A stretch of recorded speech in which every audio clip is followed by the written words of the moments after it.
Señorías, uno de los cuentos más famosos de la literatura universal es sin duda Alicia en el País de las Maravillas, sí, en castellano. Y hay un pasaje, cuando Alicia se encuentra al gato de Cheshire, que mantiene una conversación un tanto curiosa. ¿Me podría indicar hacia dónde tengo que ir desde aquí?, pregunta Alicia. Eso depende de a dónde quieras llegar, responde el gato. Y eso es lo que nos preguntamos ante esta moción. Señorías del Partido Popular, ¿dónde quieren llegar? ¿A dónde nos quieren ir? ¿A dónde quieren ir a parar? ¿Qué pretenden con mociones como esta? Mociones que defienden de una forma un tanto peculiar el anteproyecto de ley de la protección de la vida del concebido y los derechos de la mujer embarazada, el anteproyecto de ley de la reforma del aborto. Mire, señorías, yo no sé si ustedes se han dado cuenta, pero no estamos solamente ante una crisis económica, sino que también estamos ante una crisis territorial y una crisis institucional. En suma, en una crisis política.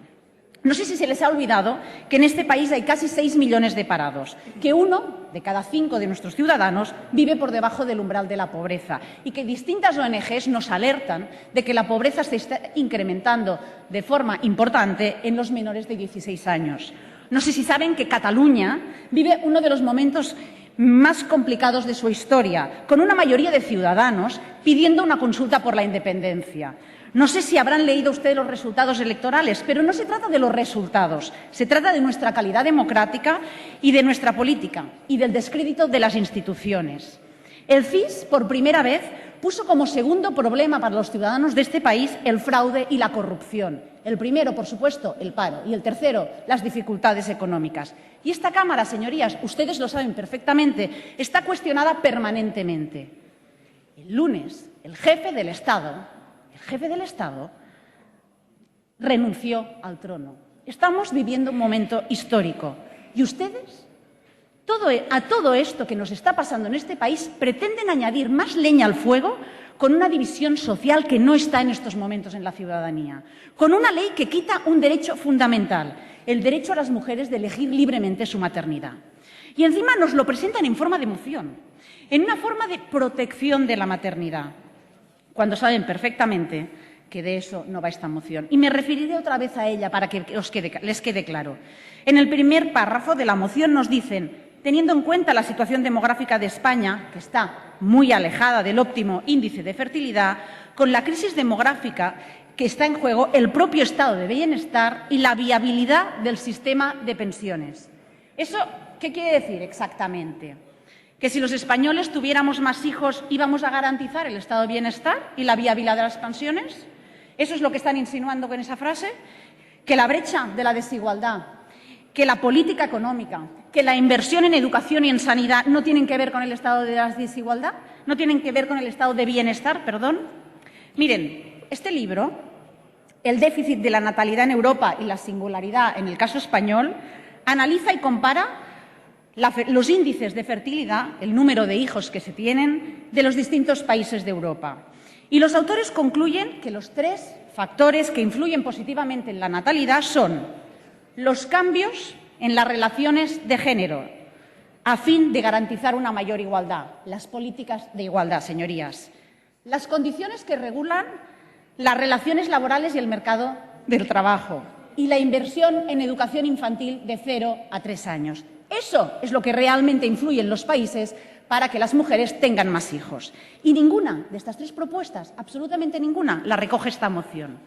¿Por qué? Porque sus políticas son diametralmente opuestas a las conclusiones de este estudio. Ustedes han hecho desaparecer de los presupuestos las partidas para la educación infantil de 0 a 3 años. Han aprobado una reforma laboral en la que ha ampliado la desregulación de la jornada laboral, en que han quitado las deducciones de maternidad. Ya, por ejemplo, ya no cotizan al desempleo, las horas extraordinarias, etcétera, etcétera. Ninguna de ellas favorece a las mujeres. Por no hablar de sus políticas de igualdad, mejor de sus no políticas, porque han recortado las partidas presupuestarias que se destinaban a la igualdad en este país y han ido desgranando una serie de políticas que hacen que la mujer vuelva al cuidado de los dependientes, los mayores y los hijos.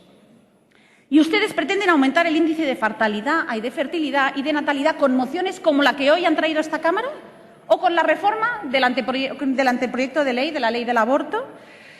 Miren, Además, en la moción nos vuelven a proponer la protección del derecho de la mujer de la maternidad y la protección jurídica del niño antes de nacer.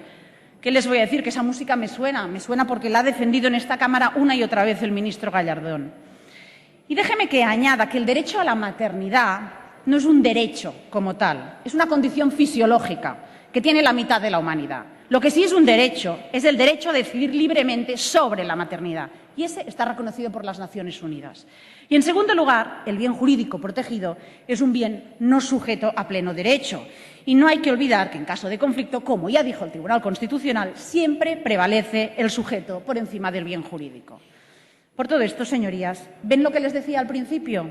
Ustedes quieren ir a parar a la reforma del anteproyecto de ley del aborto, que es muy distinto que defender la maternidad o proponer políticas para que el índice de fertilidad aumente. Y termino como he empezado, con la conversación de Alicia y el gato Cheshire. ¿Me podría indicar hacia dónde tengo que ir desde aquí?, pregunta Alicia. Eso depende de dónde quieras llegar, responde el gato. A mí no me importa demasiado a dónde. Pues bien, a nosotros sí que nos importa y nos parece que el camino que señala esta moción, este anteproyecto de ley y sus políticas no es el adecuado para nuestro país, nuestros ciudadanos y mucho menos para nuestra democracia. Votaremos en contra. Muchas gracias.